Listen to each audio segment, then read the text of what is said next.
Hi, I'm Sheila from License to Quilt. I think some of you already have my Color Wheel Footstool kit, and I want to show you today how to build the panels for it. And there's a few samples of the Color Wheel totem pole back here behind me that I think you'll make one equally as charming as any of those. And I would love for you to send me pictures when you're finished, because that's what I love to see, is the fabric combinations that everybody chooses. So what you're going to get in your kit is a paper template like this. Hopefully you can see that there are lines. It's not just a plain piece of paper. And you're going to trace this template onto a piece of muslin. So you're just going to put this over the top. I've already trimmed this to size, but then I've traced all the lines from the template, including the dashed lines, the dots, all the solid lines, of course, and then including the X at the bottom. So let me get this paper out of our way because it's really white and distracting. I'll just put that down for a minute. So what we're building, obviously, is going to be 8 panels that look like this, and it's foundation piecing, which some of you have done and some of you might be new to. When you build a foundation pieced unit like this, I call these panels, you end up actually building your fabric on the back side of the muslin, so you can't see your lines any longer. So I have some tricks for you to figure out how to make that system work. Because we've got that X marked with a panel, or on the panel, I'm going to just take my first strip and I'm going to center that strip on the X so that it covers both of those stitching lines on both sides of it. Any of those straight lines that you've drawn are actually stitching lines. And I like to cut off the top edge of those fabrics as I go, just to get them out of my way. So all I have to do is smooth that into place, and then I'll go with my second fabric. Let me trim the top edge of that off as well. Now, in order for me to get that second strip of fabric lined up perfectly, I need to figure out where that stitching line is. So I'm just going to lift up the bottom of my muslin panel, and I like to work to the right because I'm right-handed, I'm guessing. So I put a pin in the stitching line that is just on the right side of that X, with the head of the pin sticking off the edge of the fabric so that I can see it when I put the fabric back down. And then I'm going to, the first strip was face up, this one has to go face down, right sides together, and I'm going to overlap that pin, the fabric over the pin by about 1/4 of an inch to the right side, because I know I'm going to then open this up like this, and that is how I'm going to cover that next panel with a strip of fabric. So going up towards the shoulder, where I refer to this, the bottom section, the straight edge, as the base or the bottom. This place where it curves here, I call that the shoulder, and then at the point I either call that just the point or the convergence point. So when I add my second strip of fabric and stitch that line, it's going to curve just a little bit over the shoulder, but because it's a very slight curve, I don't really need to manipulate this fabric yet. So let me show you how I pin this in place so that I can make sure that it covers that stitching line. I pin it at the bottom, just so that I know when I pick it up and move it around it's not going to slip. And then I'll go right here to the shoulder, pin it at the shoulder, and again I pin it right at the top. And I haven't manipulated the fabric, so that's all the pins I need. But whenever you're doing foundation piecing, what you need to do is pick that fabric up, and because I've identified the stitching line, I know which one exactly I'm looking at. And I'm picking that up and I'm looking at a light source, at a window. If you have a light box, they work beautifully. And I'm wanting to make sure that I can see the shadow of both of these fabrics on my stitching line so that I know I've got it covered when I go to the sewing machine. So I think I'm good. I'm going to take it right to the sewing machine because I've still got that pin in. I know exactly which line I'm stitching. I'm not going to get confused, even though I've picked it up and maneuvered it around and gone everywhere but to the store. And so when you're quilting, you tend to sew from one piece of fabric to the next. So you're really off the fabric when you start sewing. But on a sewing project or a crafting project like this, you can really start right on the fabric. Just take a couple of stitches in, backstitch once or twice just to stabilize it a little bit, and then start sewing exactly on the line. I'm using a foot that has an opening so that I can, a split in it, so that I can see that line go right exactly into the needle, so I can stay right on, perfectly on the line. So if this is a nice high quality muslin, so it's not manipulating very much as I'm sewing. But if you have a stretchy, loosey-goosey muslin, it may creep along in front of your presser foot. So in that case, you would just want to slow down and spread the muslin out as you go to try to keep it as nice and smooth and flat as possible.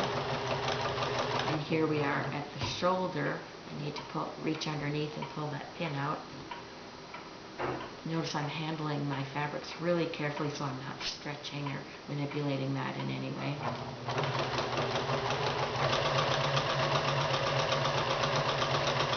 Now I just continue stitching right up to the convergence point. And on this first strip, I want to go directly to the point and then backstitch. And it only takes about 2 back stitches to secure that. And then I'm going to pull the threads out. I tend to clip all my threads as I go because I just like to get them out of my way.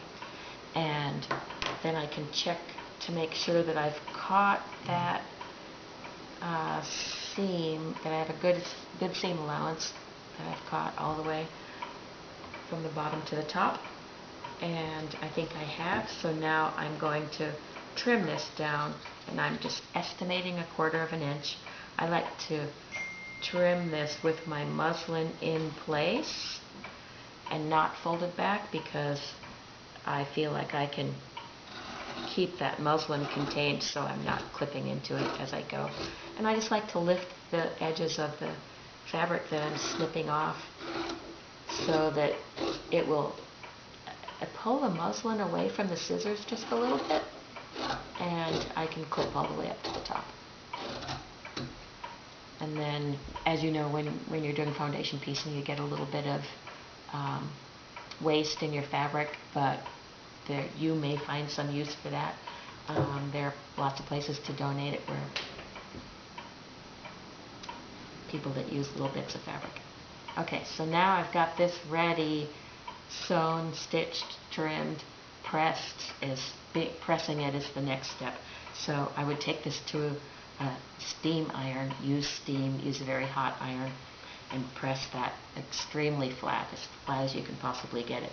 Notice that even on this very first seam there was a slight curve to it, and so the fabric will want to roll back, and so just as you're pressing it, be sure to just press that into submission and make it lie flat.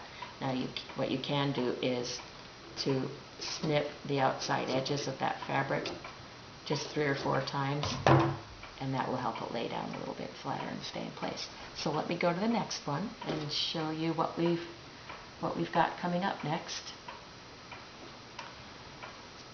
So I have snipped the edges of this fabric, but it still wants to roll back just slightly, and in order to keep that contained while I'm adding my next strip, I just hold that flat, pin the edge, just the very edge of that strip in place so that as I'm pinning my next one on, it won't cause like a little rollback or bubble underneath there.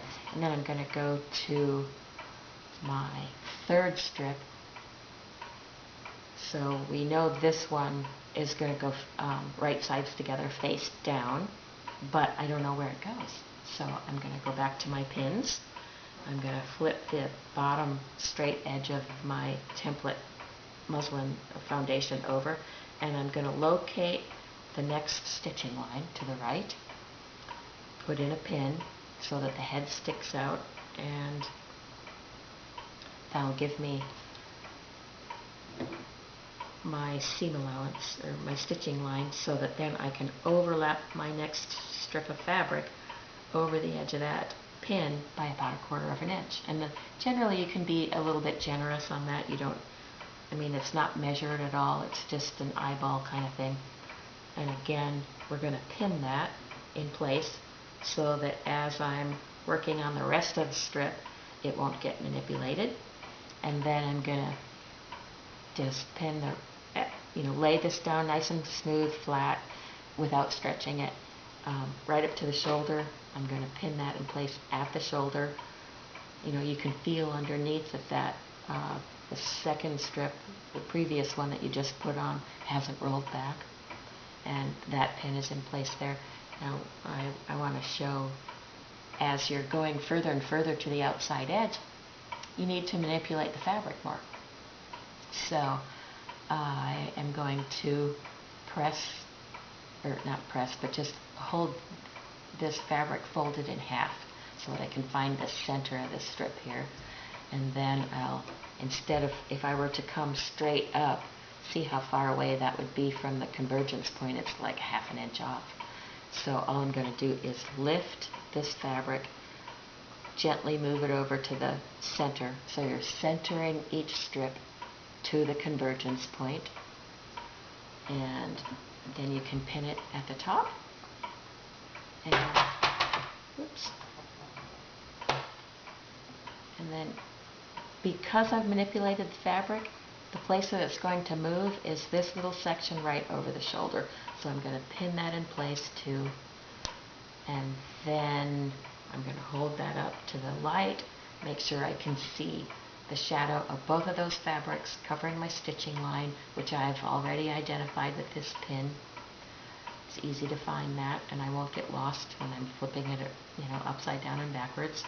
And now I just can go right to the sewing machine, and that's where I take out my pin, because I don't need, it's served its purpose to identify that stitching line. And I'm going to stitch right along that line, each one, as I go further and further to the outside edge.